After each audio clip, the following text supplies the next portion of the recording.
안녕하세요. 저는 올해 40대 여자입니다. 제 인생 이야기를 하려고 하니 벌써부터 무언가 꽉 막힌 듯한 느낌이 들어요. 저는 그 누구보다 파란만장한 인생을 살았다고 할 수 있어요. 어떻게 그 힘든 시간을 버텼는지 아직까지 스스로에게 놀랍습니다. 그럼 저의 인생 이야기를 시작하도록 하겠습니다. 저는 어렸을 적 풍요로운 집안에서 자랐어요. 아버지는 나름 유명한 사업을 하셨고 어머니는 집에 계셨죠. 아버지의 사업 덕분에 저희 집은 가사도우미와 기사님이 계시는 집이었고 한 번도 부족함이라는 걸 느껴본 적이 없습니다. 저는 평생 이렇게 살 줄 알았고 제 인생의 가난은 절대 존재하지 않을 줄 알았어요. 그런데 그건 저의 착각이었습니다. 저는 아버지가 운영하시는 기업에 회사를 다니고 있어요. 나중에 제가 경영을 하게 된다면 기초부터 배워야 한다는 아버지의 말을 따라 신입사원 일부터 차근차근 하고 있었습니다. 그 당시 제가 20대 후반이었는데 일도 나름 적성에 잘 맞았고 근무 환경도 좋아서 경영에 대한 긍정적인 생각을 가지고 있었죠. 언젠간 제가 경영을 하게 된다면 아버지같이 하고 싶었고 항상 아버지는 저에게 존경의 대상이었어요. 그리고 저는 그때 남자친구가 있었습니다. 부모님의 소개로 처음 만난 남자친구였어요. 남자친구의 부모님도 사업을 하시는데 저희 부모님과 돈독한 사이입니다. 그렇다 보니 자연스레 만나는 일도 잦았고 저희는 그 과정에서 연인 사이가 된 것이죠.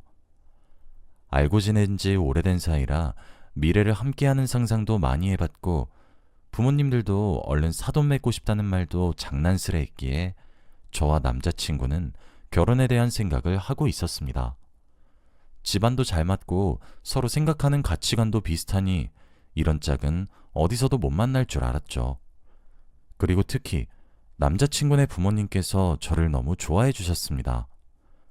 저를 벌써부터 며느리라고 하시며 남자친구네 가족 행사에도 늘 저를 참석하게 해주셨어요. 그리고 그 집안에 딸이 없어서 저를 딸로 여겨주시며 저를 살뜰히 챙겨주셨죠. 그렇다 보니 저도 남자친구네 부모님이 너무 좋았고 시댁으로 삼았다고 해도 과언이 아닐 정도였죠. 저희 두 집안이 사이가 너무 좋은 걸 저희와 같이 사업하시는 사람들도 다 알고 계셨어요. 그래서 저희가 20대 후반이 되면 선짜리 제의도 많이 들어오는데 이미 결혼할 사이라는 걸 눈치채셨는지 저와 남자친구 집안과 사돈을 맺고 싶다는 사람은 없었죠. 이렇게 모든 일이 술술 잘 풀렸고 여유로운 순간 저와 남자친구는 딱 30살에 결혼식을 올렸습니다. 정말 많은 사람들의 축하를 받았어요. 솔직히 결혼식은 저와 남자친구보다 양가 부모님의 행사입니다.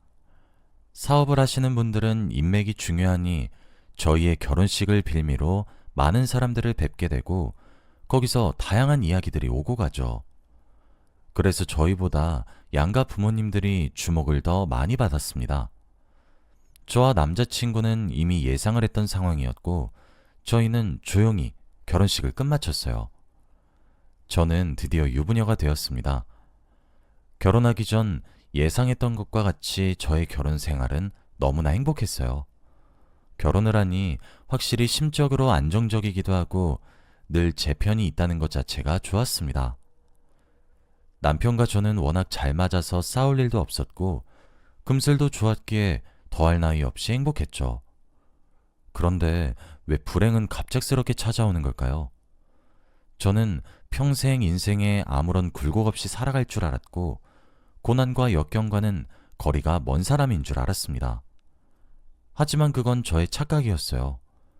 그날도 여느 때와 다름없이 평범한 날이었습니다. 저는 신혼집에서 출근을 했고 아버지도 회사로 출근을 하셨죠. 원래 같은 회사에 있어도 얼굴을 잘 보지 않아서 아버지가 출근을 잘하신 줄 알았습니다. 그런데 오전 업무를 하던 와중 어머니에게서 전화가 왔죠. 원래 일을 할 때는 문자를 하는 편이라 전화가 오신 건 무언가 급한 일이 생긴 거라고 생각이 들었고 저는 조용히 휴게실로 가서 전화를 받았어요. 그런데 전화기 너머 어머니는 오열을 하고 계셨습니다. 그리고 지금 당장 대학병원으로 오라고 했죠. 저는 갑작스러운 소식에 정신이 혼미해졌고 급히 병원으로 달려갔습니다. 회사 직원들이 무슨 일이냐고 물어봤지만 저는 대답할 정신도 없었고 대충 외투만 챙겨 바로 나갔습니다. 그리고 병원에 도착했어요. 수술방 앞에서 어머니가 울고 계셨습니다. 어머니 옆에 가서 같이 기다렸어요. 그런데 수술방 앞에서 몇 시간이나 기다려도 수술은 끝나지 않았습니다. 생각외로 아버지의 상태는 너무 심각했고 수술도 어려웠죠. 결국 해가 다지고 밤이 되어서야 수술이 끝났고 의사 선생님께서 나오셨습니다. 그런데 의사 선생님의 표정이 정말 좋지 않았어요. 저와 어머니에게 어떻게 말을 해야 할지 굉장히 망설이고 계셨죠. 그런데 제 예상과 같이 의사 선생님께서는 충격적인 말씀을 하셨습니다. 최선을 다하긴 했지만 아직 장담하면 안 됩니다. 깨어나실지 안 깨어나실지도 몰라요. 너무 기대는 하지 마세요. 이런 말을 하시며 저희를 지나쳐갔고 저와 어머니는 그 자리에서 통곡을 했죠. 서로 부둥켜 안으며 펑펑 울었습니다. 며칠 전까지만 해도 전화 통화를 하며 같이 웃었던 아버지가 어떻게 하루아침에 생사를 오가는 사람이 될 수 있나요? 하루아침에 눈도 못 뜨시는 아버지를 보고 정말 많은 생각이 들었습니다. 어머니는 아버지 옆에서 하루 종일 간호를 하셨고 저는 회사에 출근을 해도 머릿속엔 아버지밖에 없었죠. 남편과 시어머니도 아버지를 뵈러 병원에 오셨습니다. 저희는 며칠 동안이나 간절하게 아버지가 일어나시길 바랬어요.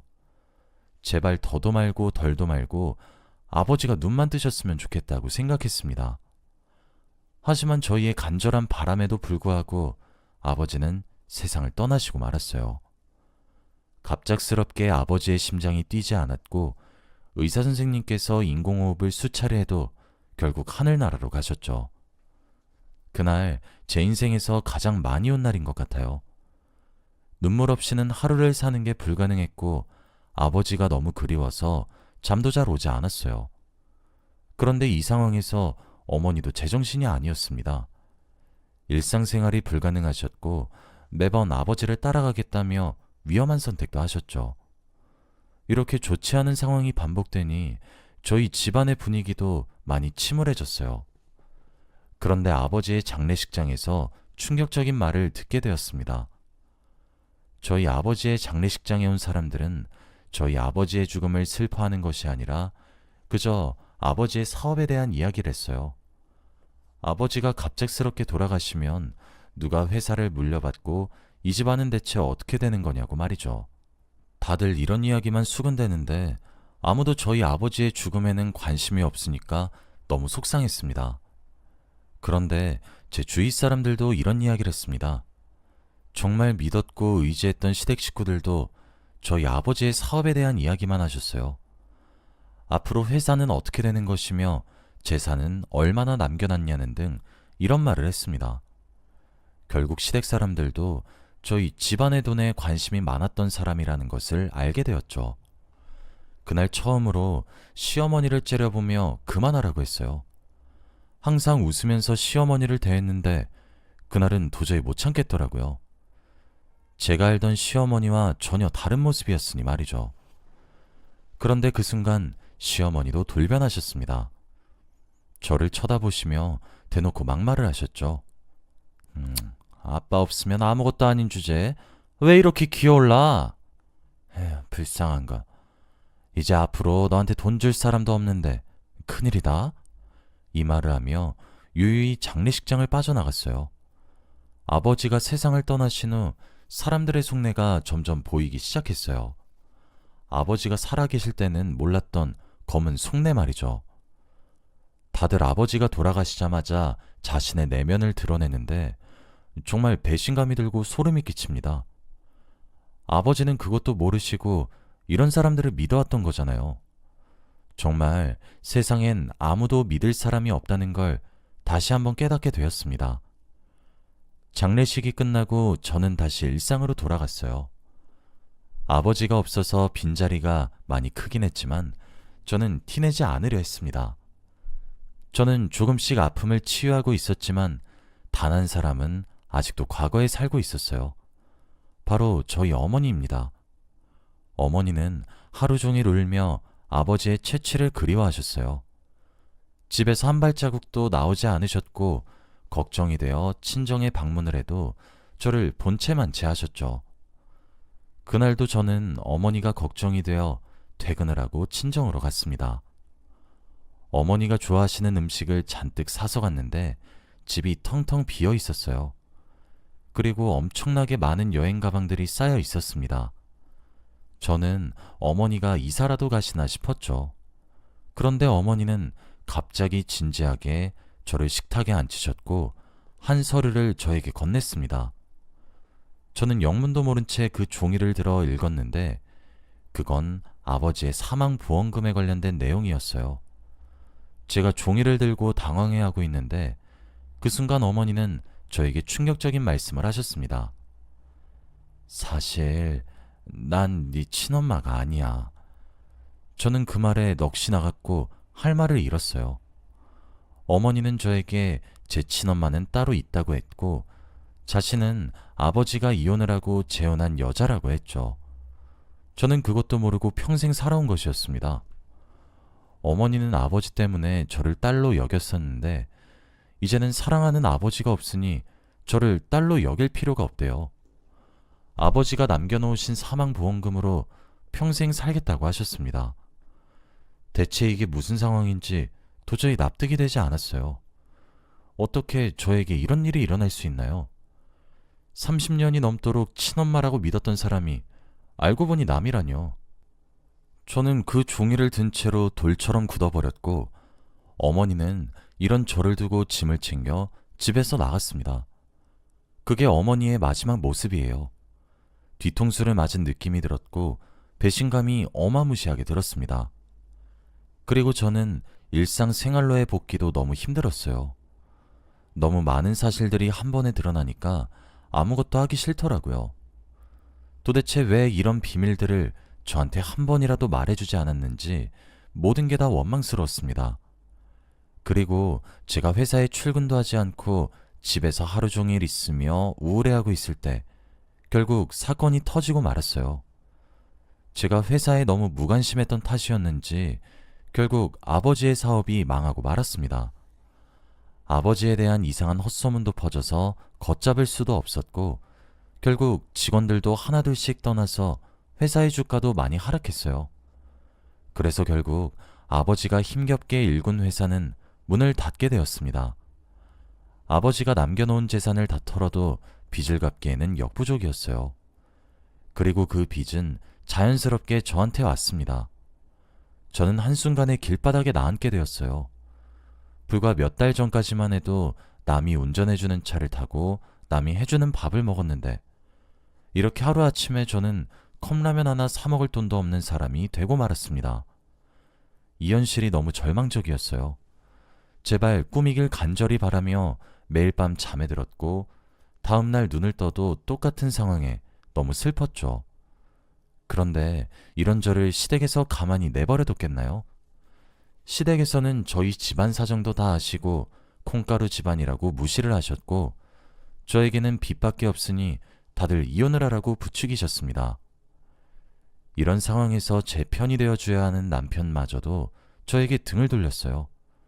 자신의 엄마와 한편이 되어서 이혼을 해달라고 하는데 정말 꼴사나웠습니다.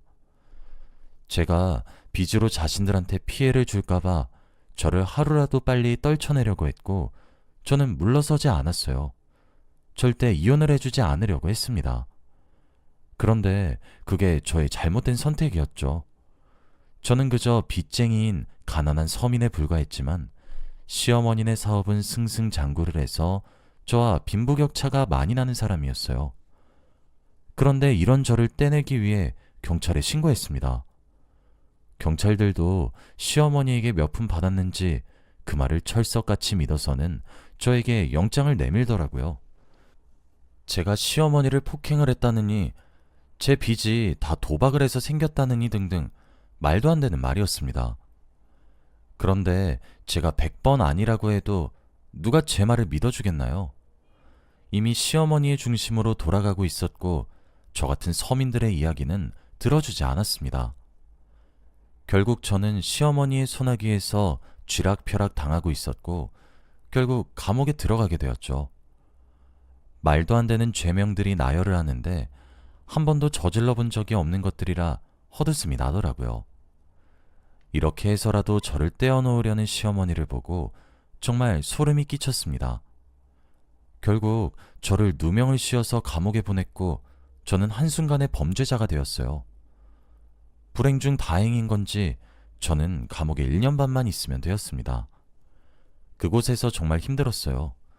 또 어떻게 소문이 났는지 제가 한 기업의 딸이었다는 것이 퍼져서 많은 괴롭힘도 당했습니다.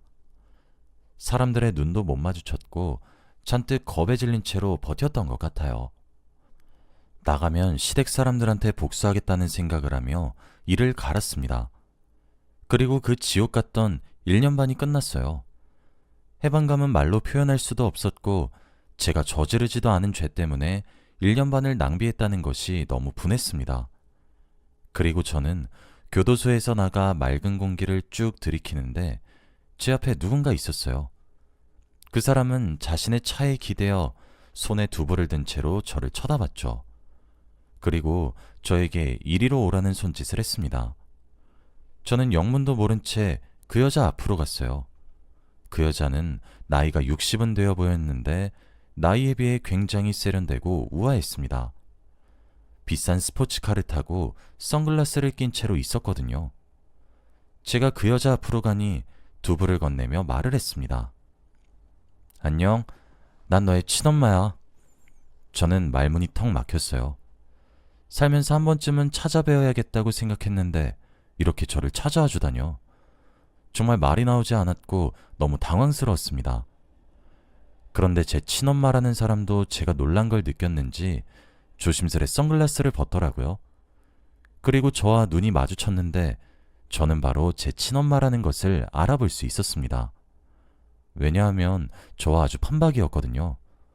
정말 저와 많이 닮았었습니다. 그래서 딱히 유전자 검사를 하지 않아도 엄마라는 것을 바로 알 수 있었어요. 그리고 저는 제 친엄마의 차를 타고 어디론가 갔습니다. 나이가 많아 보임에도 불구하고 운전도 멋지게 잘하셨고 돈도 많으신지 화려하시더라고요. 그런데 그 화려함이 너무 멋져 보였습니다. 살면서 처음 본 친엄마였지만 낯설지 않았고 이렇게 멋진 사람이 제 엄마라는 게 오히려 좋았어요. 제 친엄마는 차를 타고 가며 저에게 충격적인 소식을 말해주셨습니다. 너 감옥 넣은 사람들한테 복수하고 싶지 않니?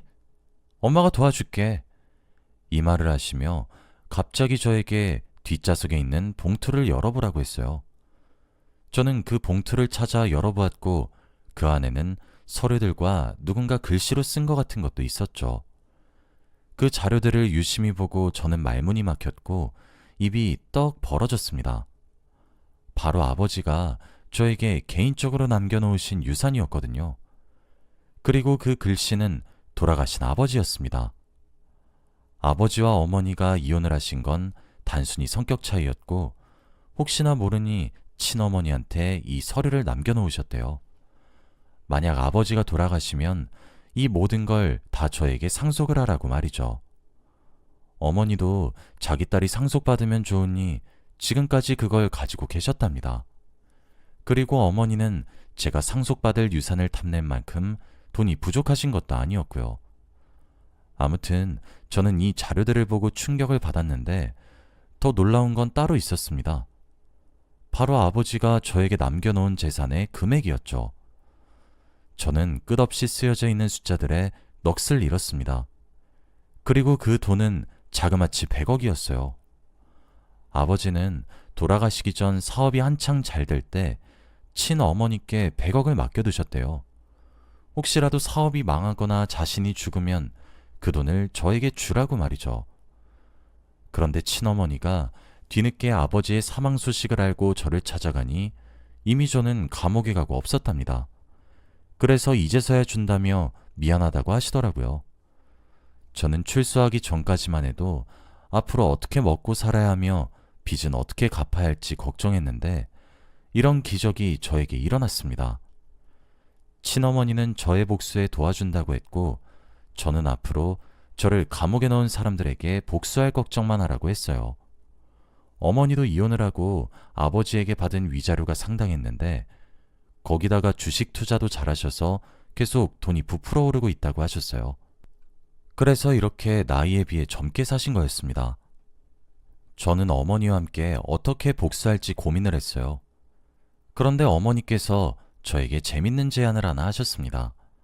바로 전 시댁에서 운영하는 기업의 최대 주주가 되는 것이었죠. 어머니의 계획을 듣기만 해도 벌써 신이 났고 바로 추진했습니다. 저희는 전 시댁 회사의 주식을 대량으로 사서 그 기업의 최대 주주가 되었죠. 당연히 저희가 최대 주주가 되어서인지 얼마 안 지나 그쪽에서 먼저 연락이 오더라고요. 제가 산 거라고는 꿈에도 모르는지 직접 메일로 연락이 와 만나 뵙고 싶다고 했고, 저도 승낙했죠. 저는 그날이 되기까지 기다렸습니다. 그들의 기업의 최대 주주가 된 저를 보면 어떤 반응을 보일지 너무 궁금했거든요. 그리고 저는 당일날 잔뜩 신이 난 채로 약속 장소로 갔죠. 문을 열기 전 심호흡을 했고 어떤 반응을 보일지 머릿속으로 상상했어요. 그리고 문을 열고 테이블에 앉아있는 전 시어머니와 전 남편이 보였죠. 출소 후 그들을 처음 보는 자리였는데 명품으로 온몸을 치장하셨더라고요. 그리고 제가 그들 앞에 다가가니 둘의 표정이 일그러졌습니다. 전 시어머니는 자리에서 일어나시며 저를 손가락으로 가리키셨죠. 네가 어떻게 여기를? 오랜만이에요. 출소 후 처음 뵙죠? 저는 그들 앞에 있는 의자에 앉았고 다리를 꼬고 팔짱을 낀 채로 그들을 쳐다봤습니다. 전 시어머니와 전 남편은 상황 파악이 되지 않았는지 말을 하지 못했고 저를 계속 쳐다봤어요. 얼마 안 지나 상황 파악을 다 하셨는지 두 사람은 저에게 다시 가면을 쓰고 대했어요. 가식적인 웃음을 저에게 보이며 다 옛날의 추억이라는 식의 말을 짓거리는데 정말 화가 났습니다.